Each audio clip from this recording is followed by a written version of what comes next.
सभी साथियों को महेंद्र राजभर का सादर प्रणाम। और आप सभी का इस यूट्यूब चैनल जय हो साहब जी के न्यूज़ चैनल पर आपका मैं हार्दिक स्वागत और अभिनंदन करता हूं। आज हम संत कबीर नगर की धरती पर एक महान संत कबीरदास जी के मगहर में हम लोग आए हुए हैं। मेरे साथी सतीश जी हैं हम लोगों के साथ में, और हम लोग इस मगहर की भूमि पर आए हैं। देवतुल्य भूमि है। हम लोग इसके बारे में कुछ जानेंगे, इस मगहर के बारे में कुछ जानेंगे, इसमें जो कथाएं प्रचलित हैं उसके बारे में हम लोग कुछ चर्चा आपसे करेंगे। जैसा कि आप लोग देख रहे होंगे, हमारे जस्ट बगल में कबीर साहब की ये मज़ार बनी हुई है, और जस्ट हमारे दूसरे साइड में आप देख रहे होंगे कबीर साहब की समाधि। कबीर साहब की समाधि नज़र आ रही है। ये दोनों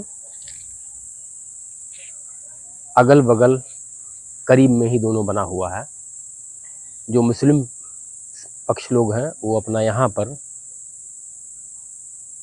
उनकी मान्यता है, प्रार्थनाएं वगैरह करती हैं, और ये समाधि जो हिंदुओं के लिए बनाई गई है वो अपनी मान्यता के अनुसार उनका दर्शन करते हैं, उनको प्रार्थना करते हैं और उनको मानते हैं। और कहा जाता है कि साथियों, संत कबीरदास जी के बारे में इनके जन्म की बातें जुड़ी हुई हैं। इनका जन्म बनारस की धरती पर देवों की भूमि पर हुआ था। एक ब्राह्मण परिवार में इनका जन्म हुआ था, और इनका लालन पालन एक मुस्लिम जुल्हे द्वारा किया गया था। ऐसी प्रथा कथाएं हम पढ़ते हैं, देखते हैं, सुनते हैं। और एक मान्यता और थी कि लोगों का कहनाम था, उस समय लोगों की कथाएं एक प्रचलित थी कि जो बनारस में मृत्यु को प्राप्त होता है वो सीधे स्वर्ग जाता है। इसी कथा को और इसी बात को उन्होंने गलत साबित करने के लिए कि ऐसा नहीं है कि बनारस में ही जो मृत्यु को प्राप्त करता है वो स्वर्ग जाता है, इसको उन्होंने, इस धारणा को तोड़ने के लिए उन्होंने मगहर की तरफ रुख किया कि जो मगहर में मरता है वो नरक में जाता है, और जो बनारस में मरता है वो स्वर्ग में जाता है। उसको इन्होंने साबित करने के लिए इन मान्यताओं को उन्होंने मगहर की तरफ रुख किया, और ये साबित किया कि ये कोई ज़रूरी नहीं है। आदमी के कर्म और आदमी का धर्म और आदमी की सत्यता यदि सही है और सही सत्य के मार्ग पर है और ईश्वर की भक्ति सच्चे मन से करता है तो ईश्वर को वो प्राप्त कर लेता है। इसका इस बात से कोई लेना देना नहीं है कि किसी स्थान से उसका कोई मतलब नहीं है कि आप उस स्थान पे जाएंगे तो आप ये हो जाएंगे, उस स्थान पे हो जाएंगे तो आपको ये फल मिल जाएगा। ऐसा कुछ नहीं है। आपकी भक्ति और आपका विचार, आपका सत्य का मार्ग आपको मुक्ति का मार्ग दिखाता है, आपके कर्म के अनुसार। जैसा कि आप देख रहे हैं, हमारे जस्ट सामने मुस्लिम समुदाय की मान्यता के अनुसार ये कबीर साहब की मज़ार है, जिसमें लोग अपनी आस्था के अनुसार इनसे अपना प्रार्थना और दर्शन करते हैं। कुछ लोग वर्तमान में देखिए दर्शन कर भी रहे हैं। हमारे फौजी भाई, मैं इनको सलाम करता हूं, जो हमारी सुरक्षा में रातों दिन तत्पर रहते हैं, जनता की सेवा में तत्पर रहते हैं। मैं ऐसे सैनिकों को सलाम करता हूं। और ये भी देखिए इनके भी मन में आस्था है, ये अपनी आस्था के अनुसार इनका दर्शन करने आए हुए हैं।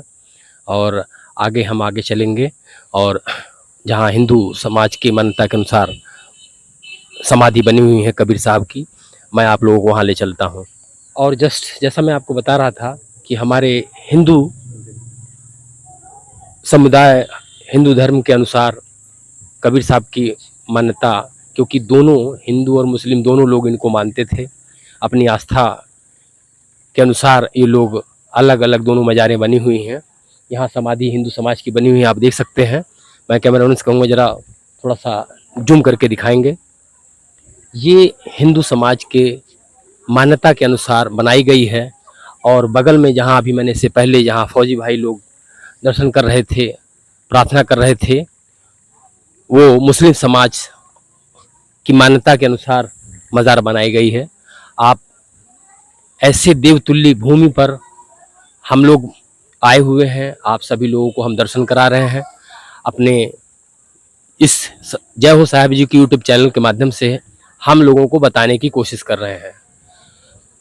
तो ऐसी तमाम मान्यता है, आप भी यहाँ पर आइए, दर्शन करिए और महान सूफी संत और संत, कवि, प्रचारक, समाज सुधारक, जो रचना करने वाले एक महान संत के दर्शन होने को प्राप्त हो रहे हैं। ये हम लोगों की बहुत सौभाग्य की बात है और मैं बहुत खुश हूँ। और काफ़ी लोग आ भी रहे हैं, आप जैसा देख रहे हैं सभी लोग इस कड़कती धूप में भी लोग अपना आना जाना जारी रख रहे हैं। ये एक बहुत अच्छी बात है। ये आने वाले समय में लोगों को और भी आकर्षित करेगी, क्योंकि अभी वर्तमान में मगहर का निर्माण कार्य लगातार विकास कार्य जारी है और निरंतर इसका विकास होता जा रहा है। आने वाले समय में ये अपने आप में एक अद्भुत एक पर्यटक के हिसाब से और एक इतिहास के हिसाब से ये बहुत देश विदेश में इसका नाम अभी भी है और भी बढ़ेगा। साथियों, ये बात इसीलिए आज हम इस मगहर की देवभूमि में हम लोग आए हुए हैं। और आप जैसा देख रहे हैं, एक बात और प्रचलित है यहाँ पर हमको आने के बाद मालूम हुई है। यहाँ पर आने के बाद हमने अनुभव किया है, देखा है एक नई चीज़। हालांकि हम मगहर कई बार आ चुके हैं, लेकिन आज हमारी निगाह पड़ी एक ऐसी जगह जो हमको बड़ा आकर्षित किया और अचंभित किया। आप देख रहे होंगे कि ये इस मज़ार के जस्ट बगल में एक समाधि और बनी हुई है, मज़ार बनी हुई है। नवाब अली बिजली शाह जो कबीर साहब को काशी से मगहर लाए थे। जब हमने इस पर गौर किया, जब हमारी निगाह इस पर पहुंची, तो हमको ये बड़ा अचंभित लगा, क्योंकि हमने कबीर साहब की बहुत सी कथाएं हमने प्रचलित सुनी हैं, बहुत सी कथाएं हमने सुनी हैं, जानी हैं, मगर शायद हमारी जानकारी में ऐसा कहीं हमको जानकारी प्राप्त नहीं हुई कि मगहर में कबीर साहब को लाने वाले नवाब अली बिजली शाह जो कबीर साहब की को काशी से मगहर लाए थे, ऐसा क्या जानकारी है कि हम लोग इसके बारे में जानते हैं। मैं आप लोगों से ये जानना चाहता हूँ, आप लोग कमेंट करके हमारे बॉक्स में बताइए, कमेंट बॉक्स में, कि इसके विषय में क्या आपको जानकारी है। कृपया उसमें कमेंट करके आप हमको बताइए कि मगहर में संत कबीर जी को मगहर में लाने का क्या कोई ऐसी कथा या कोई ऐसी बात इतिहास के पन्नों में या कथाओं में प्रचलित है कि नवाब अली बिजली शाह मगहर में कबीर साहब को लाए थे। क्या ऐसा कहीं उल्लेख है? मैं आप लोगों को जानना चाहता हूं, कृपया कमेंट करके बताएं। और इस पर जो कमेंट आएंगे हम लोग आप लोगों के माध्यम से जानने की कोशिश करेंगे। धन्यवाद। वंदे मातरम।